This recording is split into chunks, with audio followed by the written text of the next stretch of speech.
بسم اللہ الرحمن الرحیم۔ السلام علیکم ناظرین، میں ہوں وسیم احمد اور آپ دیکھ رہے ہیں تازہ ترین خبروں پر تبصروں اور تجزیوں کا پروگرام زمانہ گواہ ہے۔ ناظرین، پوری اسلامی تاریخ ہمارے اسلاف کی دین اسلام کے لیے دی گئی بے مثل اور لازوال قربانیوں سے بھری پڑی ہے۔ اسلامی سال کا آغاز ہی ایک ایسی ہستی کی یوم شہادت سے ہوتا ہے جو مراد رسول ہیں اور جن کے بارے میں نبی کریم صلی اللہ علیہ وآلہ وسلم کا فرمان مبارک ہے کہ جب شیطان عمر کو کسی راستے پر چلتا ہوا دیکھتا ہے تو وہ اپنا راستہ بدل کر بھاگ جاتا ہے۔ کسی شاعر نے حضرت عمر کے بارے میں کیا خوب کہا ہے کہ جن کے افکار کو قرآن بنایا رب نے، ہم اسی مرد کلندر کو عمر کہتے ہیں۔ آپ تلوار اٹھائیں تو عرب کانپ اٹھے، کفر کے دل میں چھپے ڈر کو عمر کہتے ہیں۔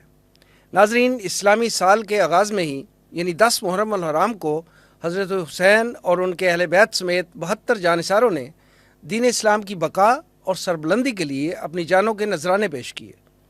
یہ شجاعت اور بہادری کی وہ داستان ہے جو تا قیامت امت کے لیے مشعل راہ ہے۔ ظلم کے آگے سر نہ جھکانا سیرت حسین کا سب سے اہم سبق ہے، لیکن بدقسمتی سے ہم نے شہادت حسین کے فکری، نظریاتی اور عملی پہلوؤں کو پس پش ڈال کر پورے عشرہ محرم کو ایک تہوار کے طور پر منانا شروع کر دیا۔ دور حاضر میں ایک ظلم اور ہوا ہے، وہ یہ کہ ہمارے سیاستدانوں نے اپنے تئیں خود کو حق پر سمجھ کر اپنے آپ کو حسینی اور اپنے مخالفین کو یزیدی ٹولہ قرار دینا شروع کر دیا۔ ہم آج کے پروگرام میں واقعہ کربلا سے ملنے والے اہم ترین دروس اور اسباق کی اثر نو یاد دہانی کروانے کی کوشش کریں گے۔ میرے ساتھ اسٹوڈیو میں موجود ہیں ناظم شعبہ نشر و اشاعت و تعلیم و تربیت تنظیم اسلامی جناب خورشید انجم صاحب، اور ان کے ساتھ تشریف فرما ہے معاون شعبہ تعلیم و تربیت تنظیم اسلامی جناب مولانا خان بہادر صاحب۔ آئیے گفتگو کا آغاز کرتے ہیں۔ خورشید انجم صاحب، یہ فرمائیے گا کہ میدان کربلا میں حضرت حسین اور ان کے اہل بیت کی شہادت نے اسلام کی دینی، سیاسی اور معاشرتی تحریک پر کیا اثرات مرتب کیے ہیں؟ مختصراً ہمیں یہ بتائیں کہ شہادت حسین کا تاریخی پس منظر کیا تھا؟ جی، بسم اللہ الرحمن الرحیم۔ واقعہ کربلا یا سانحہ کربلا ہماری تاریخ کا ایک بہت اہم واقعہ ہے، لیکن اس کی ابتدا بہت پیچھے سے ہے۔ نبی کریم صلی اللہ علیہ وسلم کی جب بعثت ہوئی ہے تو اس وقت 2 مذاہب موجود تھے، یہودیت اور نصرانیت، اور 2 بڑی سلطنتیں موجود تھی یا اسٹیٹس یا سپر پاورز کہہ لیجئے۔ ایک رومن تھی، روم تھی، اور دوسرا فارس تھی۔ ان حالات میں نبی کریم صلی اللہ علیہ وسلم کی بعثت ہوئی ہے۔ بہرحال تفصیل کا موقع نہیں ہے، لیکن آپ صلی اللہ علیہ وسلم نے دین کو قائم کیا، غالب کیا، اور ان کی تمام ریشہ دوانیوں کے باوجود دین غالب اور قائم ہو گیا تھا۔ ظاہر ہے نبی کریم صلی اللہ علیہ وسلم کی ایک خصوصی شان تھی اور ایک خصوصی مقصد بعثت تھا آپ صلی اللہ علیہ وسلم کا، هو الذی ارسل رسولہ بالہدی ودین الحق لیظہرہ علی الدین کلہ ولو کرہ المشرکون۔ تو اس حوالے سے تو وہ دین کو قائم کرنا آپ کے فرائض منصبی میں شامل تھا۔ آپ صلی اللہ علیہ وسلم کے وصال کے بعد یہ تمام جو طاقتیں تھیں جو دب کر بیٹھ چکی تھی، انہوں نے دیکھا تھا کہ اب کچھ ہو نہیں سکتا، یہ ابھر کر آئی ہیں۔ اب مختلف کہیں پر وہ مرتدین آ گئے، کہیں مانعین زکوٰۃ آ گئے، کہیں اور اس طرح سے، لیکن حضرت ابوبکر رضی اللہ عنہ وہ ایک آہنی عزم اور ایک آہنی چٹان کی طرح کھڑے ہو گئے اور انہوں نے ان سب کو ختم کیا۔ لیکن یہ معاملہ چلتا رہا، یہ رد عمل جو ہے، یہ یوں کہہ لیجئے کہ وہ اب انہوں نے کہا کہ اس کا کچھ نہ کچھ حل ہونا چاہیے۔ یعنی جتنی کاؤنٹر ریولوشنری موومنٹس تھی وہ وقتی طور پر تو دب گئی تھی، لیکن پھر وہ آگے بڑھی ہیں اور انہوں نے کوششیں شروع کر دی۔ چنانچہ حضرت عمر کا دور خلافت اور حضرت عثمان کا بھی تقریباً 10 سالہ خلافت کا جو دور ہے، اس میں کافی ممالک یعنی فارس بھی اور اسی طرح عراق، شام، شمالی افریقہ اور مصر تا مراکش، یہ سارے جو ہیں یہ اسلامی حکومت کا حصہ بن گئے، ایک وسیع سلطنت جو ہے وہ ہو گئے۔ اب اس میں پہلا جو معاملہ ہوا ہے وہ حضرت عمر رضی اللہ عنہ کی شہادت کا ہوا ہے، کہ وہ ایک یوں کہہ لیجئے کہ ان کے حساب سے یہ ایک بہت بڑا ٹارگٹ تھا جو انہوں نے حاصل کیا ہے۔ پھر حضرت عثمان رضی اللہ عنہ کے دور میں ایک فتنہ اٹھا ہے، اور وہ فتنہ تھا سبائی فتنہ، اور اس نے پھر خلافت کے خلاف سازش کی اور بڑی کامیاب سازش رہی۔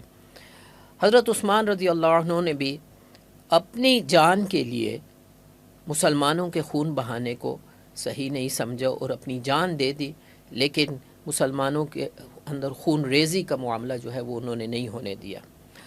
اس کے بعد حضرت علی کا دور آتا ہے۔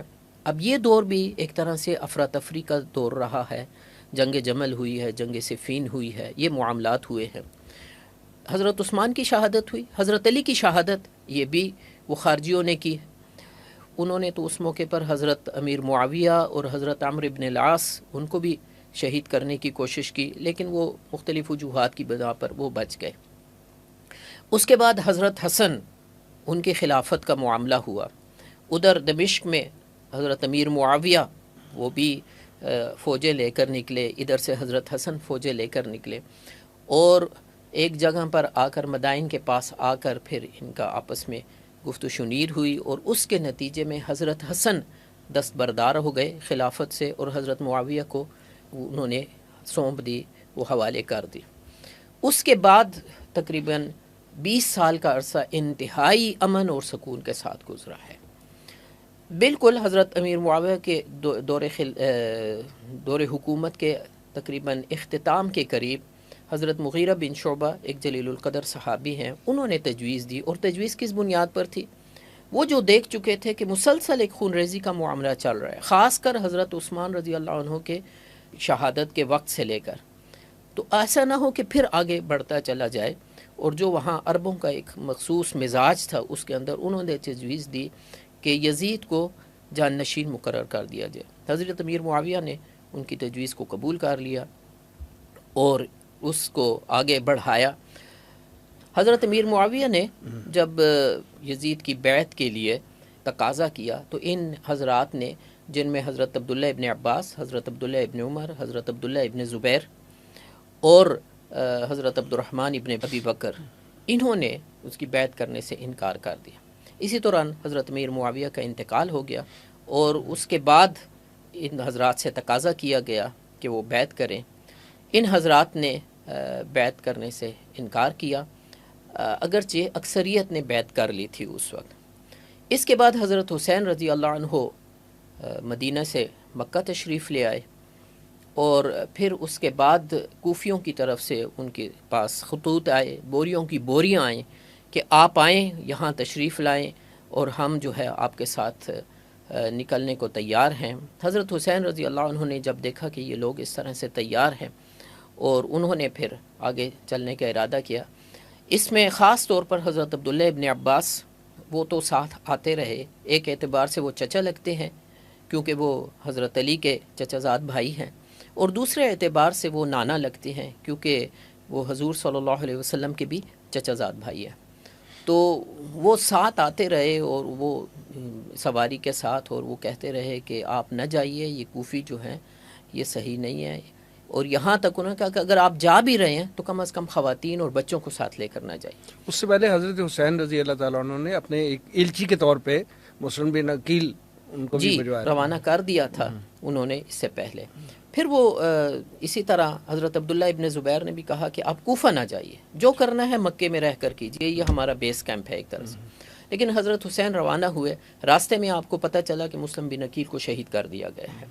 اس شہادت پر آپ نے سوچا واپسی کا، لیکن وہ عربوں کا ایک مزاج ہے، اس کے اندر ایک وہ پائی جاتی ہے بدلہ لینے کا ایک مزاج پایا جاتا ہے، قبائلی مزاج ہے۔ تو ان کے رشتہ دار کھڑے ہو گئے کہ یہ اب تو نہیں ہو سکتا، تو چانچہ وہ روانہ ہو گئے۔ ادھر جب پہنچے ہیں تو ابن زیاد جو گورنر تھا کوفے کا، وہ 1000 کا لشکر لے کر آیا۔ پھر تھوڑے عرصے بعد جو ہے عمرو ابن سعد وہ بھی 4000 کا لشکر لے کر آیا۔ اس وقت کوشش کی گئی خاص کر ابن سعد کی طرف سے کہ کچھ مصالحت ہو جائے۔ حضرت حسین رضی اللہ عنہ نے پھر اس وقت 3 شرائط پیش کی گئی۔ نمبر 1، مجھے واپس جانے دیا جائے۔ نمبر 2، مجھے سرحدوں پر جانے دیا جائے جہاد کے لیے، میں وہاں اللہ کی راہ میں جہاد کروں۔ اور نمبر 3، مجھے یزید سے ملنے دیا جائے تاکہ ہم آپس میں بیٹھ کر جو بھی فیصلہ کریں، معاملات سیٹ کر لیں۔ لیکن اس دوران حضرت حسین نے وہاں پر کچھ تقاریر کی، اور وہ جو سردار تھے اور لوگ تھے ان کو بتایا کہ یہ تمہاری بوریاں ہیں، یہ تمہارے خطوط ہیں جو تم نے لکھے ہیں۔ اب وہ نہیں چاہتے تھے کہ بات آگے بڑھے، ورنہ ہمارے تو پول کھل جائیں گے سارے۔ تو اس کے نتیجے میں پھر وہ ایک جنگ کا معاملہ ہوا ہے، اور یہ یوں سمجھ لیجئے کہ ناخوشگوار یا ایک سانحہ جو ہے جس نے پوری تاریخ پر پھر اثرات ڈالے ہیں۔ چنانچہ ہم دیکھتے ہیں کہ دینی اعتبار سے بھی مسلمانوں کے اندر ایک مستقل قسم کی ایک تفریق سی بن گئی ہے، اور وہ یہ کہا جاتا ہے کہ قتل حسین اصل میں مرگ یزید ہے، اسلام زندہ ہوتا ہے ہر کربلا کے بعد۔ تو اسلام تو ہمیشہ کے لیے زندہ ہے اور زندہ رہے گا انشاءاللہ۔ البتہ اسلام کے اندر جو ٹاپ موسٹ لیول پر ایک جو دراڑ پڑ گئی تھی حضرت حسین، تو اس کے لیے باہر نکلے تھے۔ پھر اسی طرح ایک اصولی موقف تھا ان کا، اور ایک مستقل تفریق ہو گئی ہے مسلمانوں کے درمیان۔ بنو امیہ کے دور میں تو ظاہر ہے اہل بیت پر ظلم بھی بہت ہوئے ہیں، اور پھر اس کے بعد بنو عباس آئے ہیں تو وہ دوسری طرف کا معاملہ ہوا ہے۔ تو یہ ایک مستقل ایک معاملہ جو ہے وہ چل نکلا ہے پھر اس کے نتیجے میں۔ مولانا خان بہادر صاحب، پاکستان میں بدقسمتی سے عاشوراء محرم جو ہے نا ان دنوں ایک تہوار کی شکل اختیار کر گیا۔ یہ بدقسمتی کی بات ہے کہ ایسا نہیں ہونا چاہیے تھا، لیکن یہ ہو رہا ہے۔ آپ یہ فرمائیں کہ دور حاضر میں شہادت حسین کے حوالے سے اس پورے واقعے سے ہمارے لیے کیا سبق ہے؟ بسم اللہ الرحمن الرحیم۔ وسیم صاحب بہت شکریہ۔ جو آپ نے سوال میں ذکر فرمایا کہ یہ ایک تہوار کی شکل اختیار کر گیا ہے، واقعتاً ہم دیکھتے ہیں کہ یہ جو محرم کے دن آتے ہیں، اور خاص طور پر 10 محرم کا دن آتا ہے، اور پھر دوسرے دن جب ہم اخبارات پڑھتے ہیں تو اس میں یہ بات لکھی جاتی ہے اور خبر یوں شائع ہوتی ہے کہ یہ 10 محرم کو مذہبی عقیدت و احترام کے ساتھ منایا گیا، اور تو گویا کہ ایک تصور یہ بنایا جاتا ہے کہ یہ مذہبی عقیدت و احترام کے ساتھ منائے جانے والے کوئی دن ہیں، خاص طور پر 10 محرم کا دن جو ہے وہ کوئی اس طرح کا دن ہے۔ اور پھر ان پورے 10 دنوں کے اندر ہم دیکھتے ہیں کہ بڑے بڑے شہروں کے اندر سیکورٹی کے نام پر روڈز بلاک کر دیے جاتے ہیں، اسی طرح کمیونیکیشن ذرائع جو ہیں ان کے اندر انقطاع ہو جاتا ہے، اور لوگوں کے لیے آپس میں رابطے مشکل ہو جاتے ہیں۔ تو یعنی ہم دیکھتے ہیں کہ لوگوں کے لیے بہت مشکلات بڑھ جاتی ہیں۔ اسی طرح اگر ہسپتالوں میں لوگوں نے جانا ہے، مریضوں نے جانا ہے، تو ان کے لیے کتنی مشکلات بڑھ جاتی ہیں۔ تو یہ ان 10 دنوں کو اس انداز میں منانے کا جو طریقہ ہے، ایون کہ اگر ہم دیکھیں کہ ویسے تو ہم سب الحمدللہ اہل بیت سے محبت کرتے ہیں، حضرت حسین رضی اللہ تعالیٰ عنہ ان کی محبت جو ہے ہمارا جزو ایمان ہے۔ تمام صحابہ، تمام اہل بیت، خصوصاً حضرت حسین رضی اللہ تعالیٰ عنہ، دیگر جو شہدائے کربلا ہیں، ان سے عقیدت و محبت یہ ہمارے ایمان کا حصہ ہے، اس کے بغیر تو ہمارا ایمان ہی مکمل نہیں ہے۔ لیکن ان کی عقیدت و محبت کے نام پر اگر لوگوں کے لیے یہ مشکلات پیدا کی جاتی ہیں تو یہ ہمارے دینی تعلیمات کے خلاف ہے۔ ایون کہ اگر ہم دیکھتے ہیں کہ ایران اس حوالے سے وہ ایک شیعہ سٹیٹ ہے، لیکن وہاں پہ ہم دیکھتے ہیں کہ لوگوں کے لیے اس قدر مشکلات نہیں ہوتی، یہ ان کے لیے مسائل پیدا نہیں کیے جاتے۔ تو اس کو اگر کوئی خاص طبقہ اگر خاص انداز میں اس کو مناتا بھی ہے تو اس کے لیے کچھ خاص جگہ ہونی چاہیے، اور خاص اپنی جگہوں کے اندر ہی اس کو منایا جائے تاکہ لوگوں کے لیے مسائل پیدا نہ ہوں۔ تو کہنے کا مقصد یہ ہے کہ یہ پورے 10 دن ہم دیکھتے ہیں کہ اس کو اس انداز میں اختیار کیا جاتا ہے کہ پورے معاشرے کے اندر ایک ہلچل سی ہوتی ہے، اور ایک خاص انداز یہ دن اختیار کر جاتے ہیں۔ اس حوالے سے ہمیں یہ دیکھنا چاہیے کہ نبی اکرم صلی اللہ علیہ وسلم کی جو تعلیمات ہیں وہ کیا ہیں۔ تہوار کا آپ نے ذکر کیا، تہوار تو نبی اکرم صلی اللہ علیہ وسلم نے فرمایا کہ 2 ہی تہوار ہیں۔ اہل مدینہ اس سے پہلے جب آپ تشریف نہیں لائے تھے تو لوگ جو ہے وہ سال میں 2 دن مناتے تھے، اس میں کھیل تماشے ہوتے تھے، جو کچھ بھی تہواروں میں ہوتا ہے وہ سب کچھ ہوتا تھا۔ لیکن آپ صلی اللہ علیہ وسلم نے ان خرافات کو ختم کر کے فرمایا کہ تم عید الفطر اور عید الاضحیٰ یہ 2 خوشیاں مناؤ، 2 دن مناؤ، لیکن ان کے اندر بھی ایک تقدس، ایک احترام اور ایک عبادت، یعنی وہ لغویات اور خرافات ان کا کوئی یہاں پہ سلسلہ نہیں ہے۔ نبی اکرم صلی اللہ علیہ وسلم ہمارے لیے اسوہ حسنہ ہے، بہترین نمونہ ہے، آپ کی تعلیمات کو ہم نے اختیار کرنا ہے۔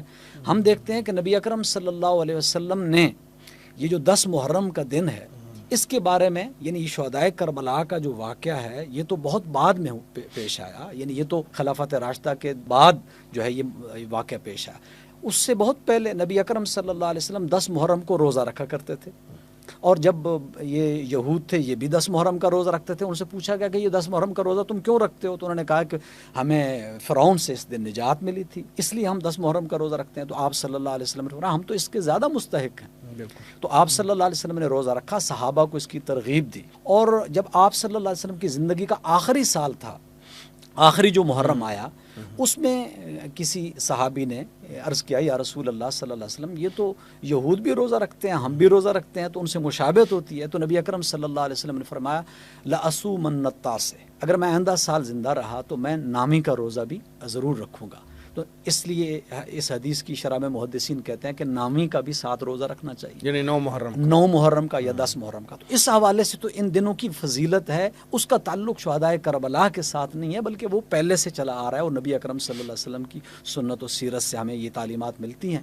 لیکن اس کے برعکس ہمارے ہاں ہوتا یہ ہے کہ 9 محرم ہو، 10 محرم ہو، یا اس پورا عشرہ ہو، اس کے اندر ہم تو خاص طور پر 10 محرم کے دن تو ہم تو دیگیں پکاتے ہیں، سبیلے لگاتے ہیں، بہت کچھ کرتے ہیں۔ اس سنت کی تو خلاف ورزی بہرحال ہو جاتی ہے نا، یعنی اس ثواب سے تو ہم بہرحال محروم ہو جاتے ہیں۔ یعنی سنت یہ ہے کہ ہم روزہ رکھیں، روزہ رکھیں، تلقین نبی کریم صلی اللہ علیہ وسلم نے یہ فرمائی ہے، جی جبکہ ہم سبیلے لگاتے ہیں، لنگر بانٹتے ہیں، جی تو الٹ کام کر رہے ہیں، بالکل الٹ کر رہے ہیں۔ تو کہنے کا مقصد یہ ہے کہ شہدائے کربلا کی یہ جو ہمارے ہاں یہ دن ہیں، یہ جو اس طرح مشہور ہو گئے ہیں اور یہ رنگ اختیار کر گئے ہیں، یہ اس وجہ سے نہیں ہے کہ نبی اکرم صلی اللہ علیہ وسلم نے ان دنوں میں روزہ رکھنے کی تعلیم دی ہے، بلکہ اس کی نسبت تو شہدائے کربلا کی طرف کی جاتی ہے، اور اس نسبت سے ان دنوں کو منایا جاتا ہے۔ تو اب سوچنے کی بات یہ ہے کہ یہ نواسہ رسول، جگر گوشہ رسول سیدنا حسین رضی اللہ تعالیٰ عنہ یا دیگر شہدائے کربلا ہیں، جیسے میں نے پہلے عرض کیا کہ ہمارا جو ایمان ہے یہ اس کا ایک حصہ ہے، ان کی محبت ہمارے ایمان کا حصہ ہے، ہمارے ایمان کا مظہر ہے یہ۔ اگر ان سے کوئی محبت نہیں رکھتا، بغض رکھتا ہے، تو اس کا ایمان ہی نہیں ہے۔ لیکن یہ جو شہدائے کربلا ہیں، اگر ان کی اس شہادت کی وجہ سے اس دن کو منایا جاتا ہے، تو پھر سوال یہ پیدا ہوتا ہے کہ یکم محرم ہم دیکھتے ہیں کہ خلیفہ ثانی سیدنا فاروق اعظم رضی اللہ تعالیٰ عنہ کی شہادت ہے، وہ بھی بڑی عظیم شہادت ہے، وہ مسلمانوں کے عظیم رہنما ہیں، قابل تقلید ہیں وہ۔ تو پھر اگر یہ سلسلہ اگر شروع کر دیا جائے تو پھر یکم محرم کو بھی منایا جائے۔ اسی طرح 18 ذی الحجہ کو سیدنا عثمان غنی رضی اللہ تعالیٰ کا یوم شہادت ہے، جو شہید مظلوم کہلاتے ہیں، اور جس انداز میں ان کو شہید کیا گیا آپ کو معلوم ہے، اور سب کچھ طاقت ہونے کے باوجود انہوں نے ہاتھ نہیں اٹھایا، اور صرف وہ کہا کہ میں اپنی جان کی خاطر جو ہے وہ تلوار نہیں اٹھاؤں گا، تو انہوں نے اپنی جان قربان کر دی۔ مظلومانہ شہادت کو دیکھتے ہوئے تو پھر اگر اس وجہ سے یہ دن منائے جائیں کہ یہ مظلومانہ شہادت ہے، تو پھر حضرت عثمان غنی رضی اللہ تعالیٰ نے بھی اسی طرح شہید ہوئے۔ اسی طرح آپ شہدائے احد کو دیکھتے ہیں، حضرت سیدنا امیر حمزہ رضی اللہ تعالیٰ کا کیا حال ہوا، حضرت مصعب بن عمیر کا کیا حال ہوا، پھر شہدائے بدر ہیں۔ یہ غزوات کا پورا ایک سلسلہ ہے، پھر پوری ہماری اسلامی تاریخ ہے، شہادتوں کا ایک پورا سلسلہ ہے، اسلام کی خاطر اپنی جانیں قربان کرنا۔ تو اگر یہ شہادتیں منانے والی چیز ہو تو پھر تو ہمارا ہر دن ہی منایا جائے، پھر ہر دن ہی ایسا کہ اس میں چھٹی کی جائے، تو پھر تو کام ہی ہم نہ کریں۔ کہا جاتا ہے کہ 10 محرم کو چھٹی کی جائے، کچھ لوگوں کا مطالبہ ہوتا ہے کہ یکم محرم کو چھٹی کر دی جائے، کچھ لوگ کہتے ہیں کہ وہ مطالبہ کرتے ہیں کہ 18 ذی الحجہ کو چھٹی کر دی جائے۔ تو یہ چھٹیوں کا سلسلہ، اب دیکھیں کہ ہمارے حالات کے ملکی حالات جو اس وقت معیشت کے حالات ہیں، ان کو دیکھتے ہوئے کیا ہمیں چھٹی کرنی چاہیے؟ اور پھر پورے یہ 10 دن، کہیں تو بڑے بڑے شہروں میں پورے 10 دن جو ہے یہ پورا سلسلہ بند کر دیا جاتا ہے۔ تو ہماری معیشت بھی اس کی متحمل نہیں ہے، ہمارا ملک ان حالات کا متحمل نہیں ہے کہ یہ انداز اختیار کیا جائے، اور پھر ہماری یہ اسلامی تعلیمات بھی نہیں۔ اصل میں سمجھنے کی جو چیز ہے وہ یہ ہے کہ شہادت جو ہے یہ کوئی منانے والی چیز نہیں ہے، شہادت اپنانے والی چیز ہے۔ شہادت، اور یہ بہت بڑے اعزاز کی بات ہے، اعزاز کی بات ہے، یہ کردار کا نام ہے۔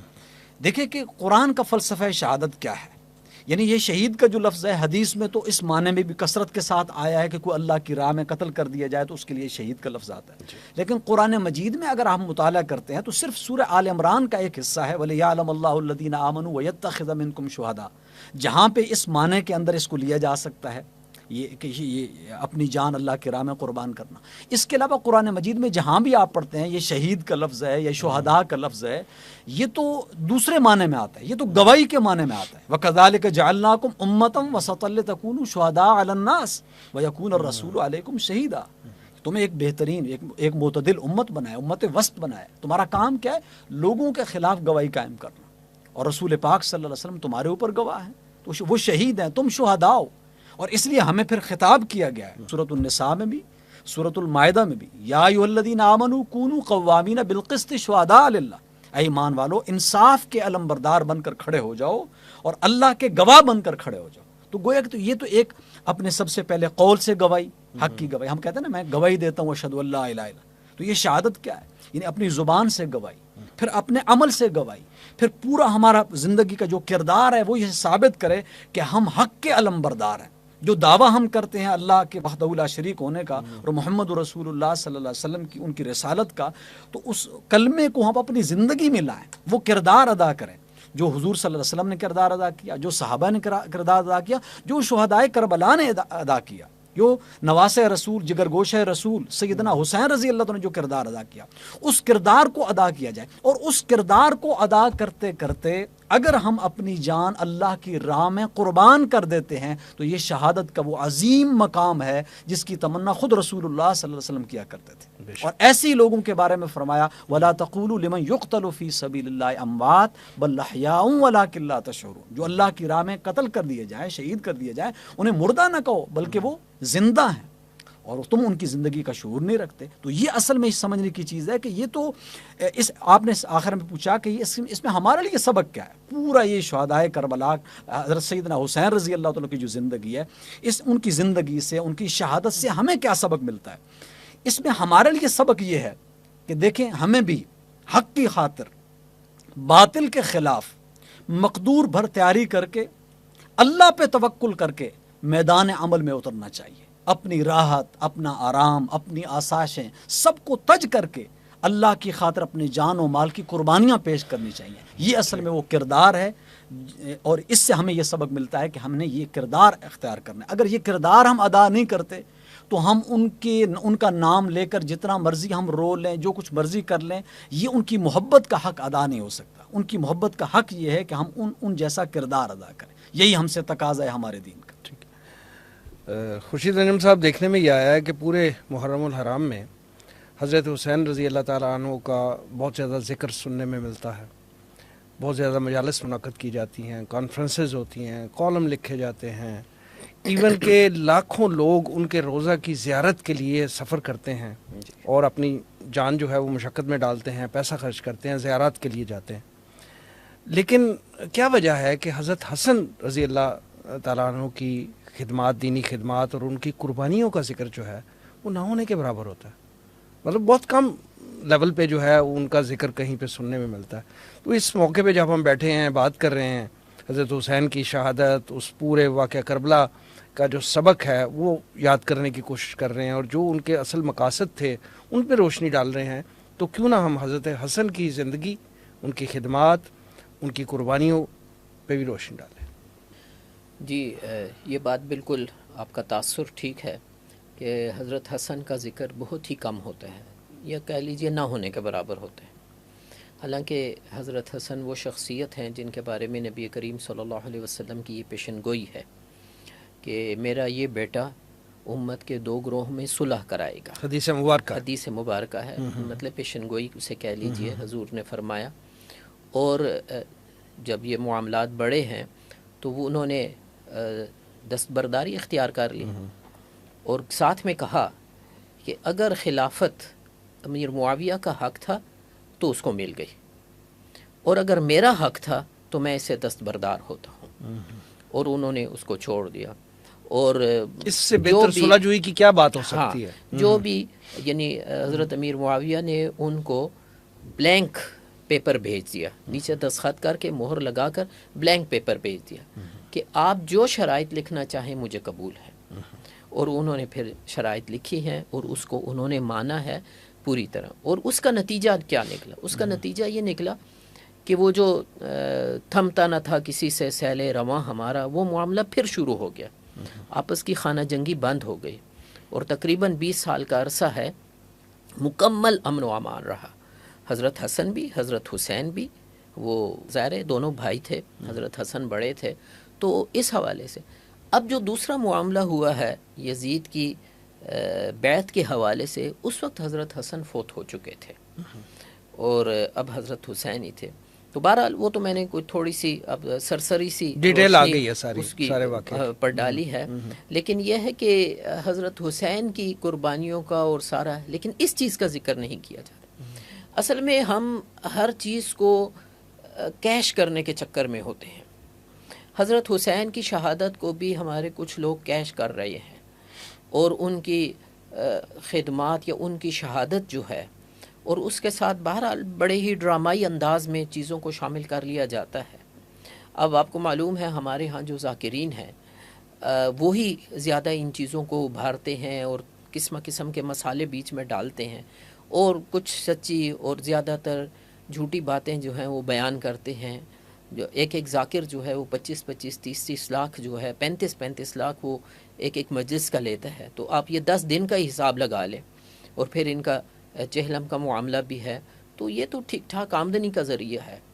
اب آمدنی کیسے ہوگی؟ جب تک آپ کوئی زیادہ مسالے دار چیز پیش نہیں کریں گے لوگ تو آپ کو نہیں سنیں گے۔ تو اس طرف اگرچہ اہل تشیع کے کچھ سنجیدہ علماء وہ ان چیزوں کی طرف توجہ بھی دے رہے ہیں، توجہ دلا بھی رہے ہیں، اور جو کچھ اس وقت حسینیت کے نام پر ہو رہا ہے وہ اس کی طرف توجہ دلا رہے ہیں کہ حسینیت اس چیز کا نام نہیں ہے۔ اگر آگ جلائی ہے تو حضرت حسین نے تو نہیں جلائی، اگر اور کوئی اس قسم کا معاملہ ہوا ہے وہ تو مخالفین نے کیا ہے۔ اب مخالفین والے کام ہم کر رہے ہیں، جیسے کہ مولانا صاحب نے بیان کیا، لوگوں کو تکلیف میں ہم ڈال رہے ہیں۔ تو اس حوالے سے ان چیزوں کی طرف بھی توجہ دینے کی ضرورت ہے۔ اور حضرت حسن کا جو کردار ہے، اس وقت امت جس طرح سے تفریق ہو گئی ہے، اب جیسے ہم گروہوں میں بٹ گئے ہیں، اور گروہ در گروہ اس کے اندر ایک گروہ کے اندر مزید تقسیم در تقسیم کا معاملہ ہو رہا ہے، تو یہ تو وہ حسنی کردار کو سامنے رکھنے کی ضرورت ہے کہ کس طرح امت جو ہے وہ پھر متحد ہو، تاکہ وہ کیفیت ہو کہ کفار کے مقابلے میں وہ تھمتا نہ تھا کسی سے سیلے، ہم آگے بڑھے۔ اب تو ہم مسلسل پیچھے ہٹ رہے ہیں نا، تو وہ اس کردار کو اپنانے کی ضرورت ہے۔ مولانا یہ بتائیے گا کہ ہم جیسے دیکھتے ہیں کہ ہم ہر معاملے میں انحطاط کا شکار ہیں، اور دور حاضر میں تو ہمارے جو سیاستدان ہیں انہوں نے ان کی ایک روش بن گئی ہے کہ وہ اپنے تئیں جو انہوں نے اپنے آپ کو حق پہ سمجھا ہوا ہے، وہ اپنے آپ کو کہتے ہیں کہ جی ہم تو حسینی کردار ادا کر رہے ہیں، ہم تو حسینی ٹولے سے ہیں، جبکہ اپنے مخالف چاہے وہ حق پہ ہی ہو اس کو یزیدی ٹولہ جو ہے وہ قرار دیتے ہیں۔ تو یہ اپنے طور پہ حسینی بن جانا، حق کا علمبردار بن جانا، اور اپنے مخالف کو جو ہے وہ یزیدی ٹولہ قرار دے دینا، یہ جو روش ہے، یہ جو رویہ ہے ہمارے سیاستدانوں کا، اس کو آپ کس نظر سے دیکھتے ہیں؟ اور یہ بھی بتائیں کہ یہ جو اس حوالے سے سیرت حسین سے ہمیں کیا سبق ملتا ہے کہ مطلب حق کی خاطر جو ہے انہوں نے جیسے جان قربان کی، یہ ان کی سمجھ لیں کہ سب سے بڑی اگر ہم کوئی درس ان کی سیرت سے ہم لینا چاہیں تو یہ ہے کہ انہوں نے حق کی خاطر جو ہے ظلم کے خلاف جو ہے وہ سر نہیں جھکایا، اور حق کی خاطر جو ہے اپنی اور اپنے اہل بیت کی جو ہے وہ جانیں قربان کی۔ تو ان دروس کی موجودگی میں ہمارے سیاستدان جو اپنے طور پہ اپنے آپ کو ہی حق پہ جو انہوں نے سمجھا ہوا ہے، یہ کیا روش ہے؟ جی وسیم صاحب، جیسے کہ آپ نے فرمایا کہ یہ تو ایک روش بن چکی ہے، مطلب یہ آپ نے تو سیاستدانوں کا ذکر فرمایا، لیکن حقیقت میں یہ تو ایک ٹرینڈ بن چکا ہے کہ آج انفرادی سطح پہ بھی ہم دیکھتے ہیں کہ ذرا کسی سے کچھ اختلاف ہوا تو میں حسینی ہوں تو یزیدی ہے، اور اسی طرح جہاں فرقہ وارانہ ہمارے ہاں یہ دیکھا دیکھی ہے نا، ہمارے لیڈر جب کہہ رہے ہوتے ہیں تو جی سنی سنائی باتوں کو ہم کوٹ کر دیتے ہیں بغیر ذرا سوچے کسی سمجھے۔ سے تھوڑا سا بھی اختلاف ہو گیا تو اپنے آپ کو حق پہ ثابت کرنے کے لیے میں حسینی ہوں اور یہ یزیدی ہیں۔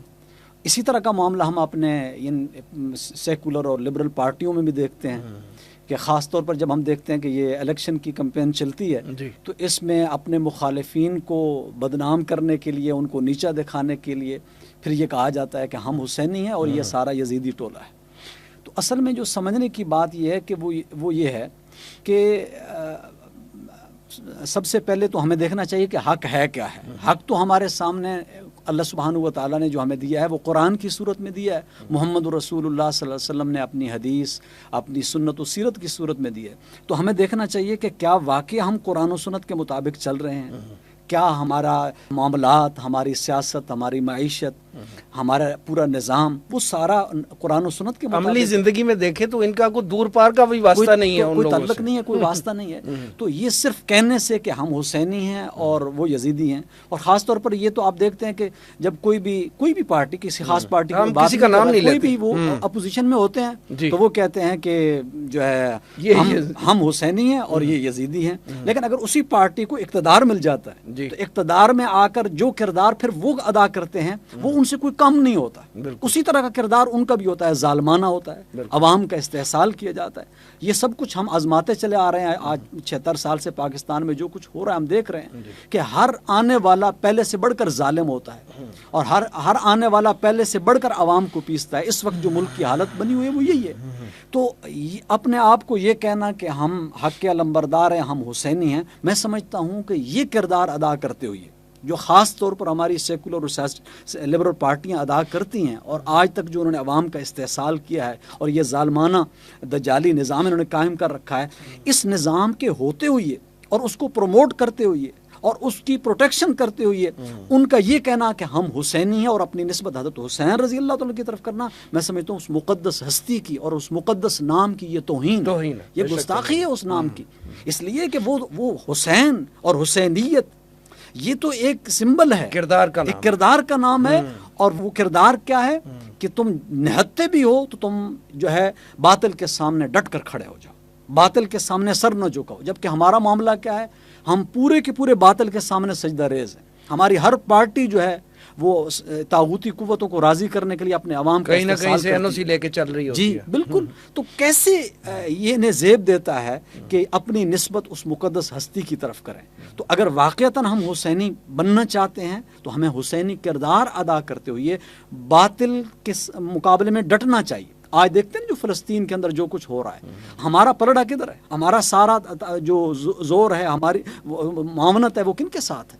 وہ فلسطینیوں کے ساتھ تو نہیں ہے. ہم تو فلسطین کے حق میں اگر کوئی آواز بلند کرنا چاہتا ہے تو اس کو بھی ہم کچل کر رکھ دیتے ہیں. تو پھر اس کردار کے ہوتے ہوئے یہ ہمیں کیسے زیب دیتا ہے کہ ہم اپنے آپ کو حسینی کہیں؟ اگر واقعتاً حسینی بننا ہے تو پھر اللہ نے جو ہمیں دین دیا تھا اور اس دین کے اس نظام سیاست میں صرف اس کی آخری جو 6ٹی منزل ہے، اس منزل کے اندر ایک دراڑ پڑ رہی تھی، حضرت حسین رضی اللہ تعالیٰ نے تو وہ بھی برداشت نہیں کی تھی. تو آج 100 سال ہو چکے ہیں، وہ نظام خلافت کہاں ہے؟ اس کی پوری عمارت زمین بوس ہو چکی ہے. وہ کردار ہم ادا کرنے کے لیے تیار نہیں، بلکہ کردار کیا ادا کرنا ہے اس کے راستے میں ہم رکاوٹیں کھڑی کرتے ہیں، روڑے اٹکاتے ہیں. تو یہ سب کچھ کرتے ہوئے، یہ کردار ادا کرتے ہوئے ہمیں ہرگز زیب نہیں دیتا کہ ہم اپنے آپ کو حسینی کہیں. حسینی بننے کے لیے بہرحال حسینی کردار ادا کرنا پڑے. خورشید نعیم صاحب، مولانا خان بہادر صاحب نے ابھی فلسطینی مسلمانوں پر ہونے والے مظالم کا ذکر کیا. تو جب ہم بات کر رہے ہیں تو یہ مہینہ جو ہے محرم کا چل رہا ہے. ہمارے 4 جو مہینے ہیں، رجب ہے، ذوالقعدہ ہے، ذوالحجہ ہے اور محرم ہے، یہ 4 حرمت والے مہینے ہیں. اور یہ 4 حرمت والے مہینوں میں ہم دیکھتے ہیں کہ ہمارے فلسطینی مسلمان بہن بھائیوں، بچوں، معصوم بچوں اور بوڑھوں پہ جو مظالم ہو رہے ہیں، اور صہیونی فوج جو ہے ان کو گاجر مولی کی طرح کاٹ رہی ہے، بلکہ ان کی نسل کشی کے در پہ ہے. ان حالات میں، ان محترم مہینوں میں ایسے مظالم ہو رہے ہیں، ہم لوگ کہاں کھڑے ہیں؟ ہمیں کیا کرنا چاہیے؟ اور درس حسینی ہمارے لیے کیا ہے اس موقع پہ؟ جی دیکھیے، جیسے کہ ابھی مولانا صاحب نے بھی ذکر کیا، حضرت حسین رضی اللہ عنہ نے تو وہ ٹاپ موسٹ لیول پر ایک جو دراڑ یا ایک جو طریقہ رائج ہونے جا رہا تھا کہ وہ شورائیت کی بجائے وہ جو پہلے سے بادشاہوں کے ساتھ کیسر و کسریٰ کا جو معمول تھا کہ وہ ولی عہدی اور یہ چیزیں شروع ہو گئی تھی، تو وہ بادشاہ کے بعد اس کا بیٹا، اس کے بعد اس کا بیٹا، تو وہ اس کو برداشت نہیں کیا اور اس کے لیے وہ نکلے ہیں، میدان میں نکلے ہیں اور بہرحال اپنی جان آفرین کے سپرد کر دی، شہادت کے مرتبے پر فائز ہو گئے.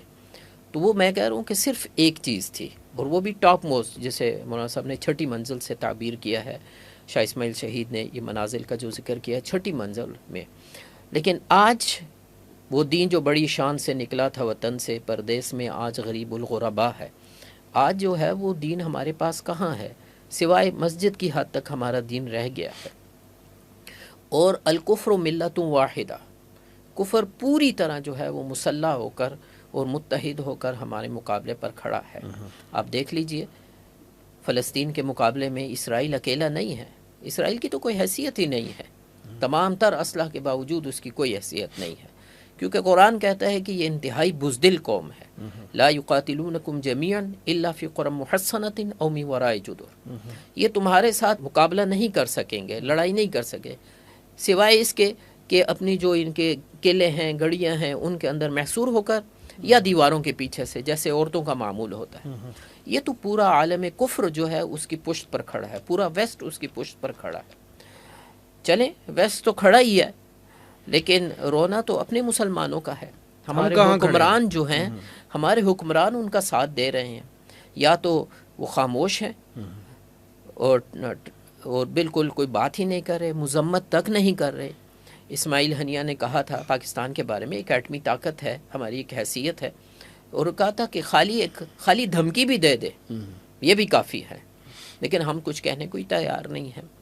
اسی طرح دوسرے عرب ممالک جو ہے وہاں خوراک کا معاملہ ہے اور جس دوائیوں کا معاملہ ہے، طبی سہولیات کا معاملہ ہے، وہ تو اس معاملے میں اب وہ دین تو بڑی دور کی بات ہو گئی ہے. اب تو ہم وہ بالکل بنیاد جو ہے دین کی، وہ اس کے لیے بھی ہم نہیں کھڑے ہو رہے.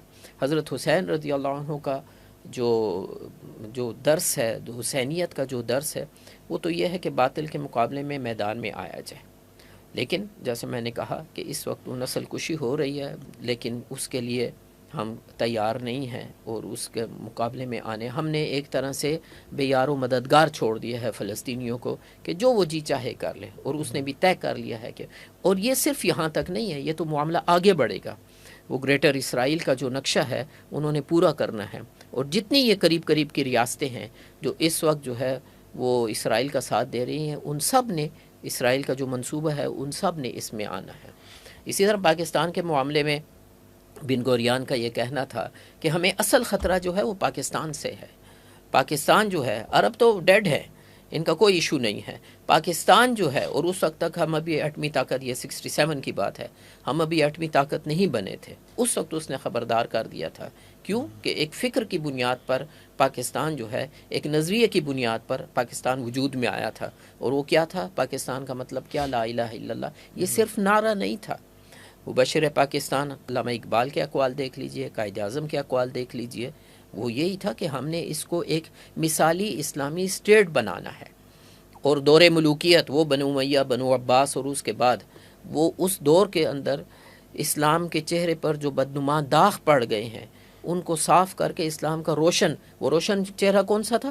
وہ خلافت راشدہ والا تھا. وہ دنیا کو دکھانا ہے. تو آج تو ہماری کیفیت ہے کہ وہ جنہیں تصویر بنا آتی تھی، لیا اپنی صورت کو بھی بگاڑ والا معاملہ ہو گیا ہے. اب تو ہم نے اپنی صورت کو بھی بگاڑ لیا ہے. تو ضرورت یہ ہے کہ وہ اسلام کا جو مثالی اسلامی فلاحی ریاست کا جو تصور ہے اس کو ہم لے کر اٹھیں، اور یہی اصل میں حسینیت کا درس ہے. اس دین کے لیے ہم نکلے، میدان عمل میں آئے.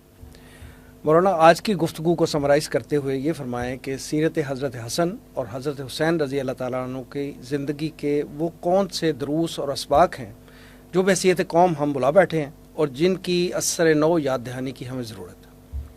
جی، اس کو اگر بالکل مختصر الفاظ میں کہا جائے تو وہ یہ ہے کہ دیکھیے کہ حضرت حسن رضی اللہ تعالیٰ عنہ کا بہت ایک نمایاں کردار ہے جو انہوں نے ادا کیا ہے، جس کی طرف پہلے اشارہ فرمایا ہے خورشید انجم صاحب نے، کہ نبی اکرم صلی اللہ علیہ وسلم نے ان کے بارے میں فرمایا تھا کہ یہ میرا نواسہ یہ دو مسلمان عظیم جماعتوں کے اندر صلح کرائے گا، یہ میرا سردار بیٹا ہے.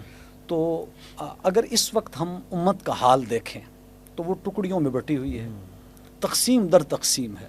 حضرت حسن کے کردار کی اشد ضرورت ہے کہ اس وقت اس امت کو جوڑنے کی ضرورت ہے. جبکہ ہمارا معاملہ یہ ہے، چاہے ہم مذہبی بنیادوں پر دیکھیں، فرقہ وارانہ، اسی طرح لسانیت کی بنیادوں پر دیکھیں، ہم اسی طرح ملکی سطح پر دیکھیں، جغرافیائی سطح پہ دیکھیں، ہر اعتبار سے بٹے ہوئے ہیں، تقسیم در تقسیم ہے.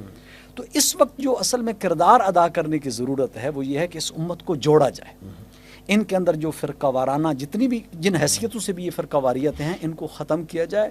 جب تک یہ امت متحد نہیں ہوتی یہ پھٹتی رہے گی. یہ کبھی فلسطین میں، کبھی کشمیر میں، کبھی برما میں، ان کے ساتھ یہ معاملہ ہوتا رہے گا. تو ان کو آپس میں جوڑنے کے لیے ہر مسلمان کو اپنا کردار ادا کرنا ہے. حضرت حسن کا حسنی کردار یہ اس نے ادا کرنا ہے. پھر سب مل کر ان سب نے پھر کیا کرنا ہے, پھر وہ حسینی کردار ہے کہ انہوں نے باطل کے مقابلے میں کھڑا ہونا ہے, پھر باطل کو للکارنا ہے, اور اس اللہ کے دین کو پورے کرۂ ارض پر نافذ کرنے کے لیے, اس کو غالب کرنے کے لیے اپنی جان و مال کی قربانیاں پیش کرنی ہیں. اگر ہم دیکھیں تو حضرت حسن اور حضرت حسین رضی اللہ تعالیٰ عنہما کی سیرت سے ہمیں یہ سبق ملتا ہے. اللہ تعالیٰ ہمیں اس کی توفیق عطا فرمائے. مولانا خان فاضل صاحب اور جناب خورشید انجم صاحب پروگرام میں تشریف آوری کا بہت بہت شکریہ. ناظرین, یہ تھا آج کا پروگرام. آج کے لیے اتنا ہی. ہمارے تمام سوشل میڈیا پیجز پر اس پروگرام کا فیڈ بیک ضرور دیجیے گا. آپ ہمیں ای میل بھی کر سکتے ہیں. ہمارا ایڈریس ہے media@tanzeem.org. اگلے پروگرام تک کے لیے وسیم احمد کو اجازت دیجیے. اللہ نگہبان.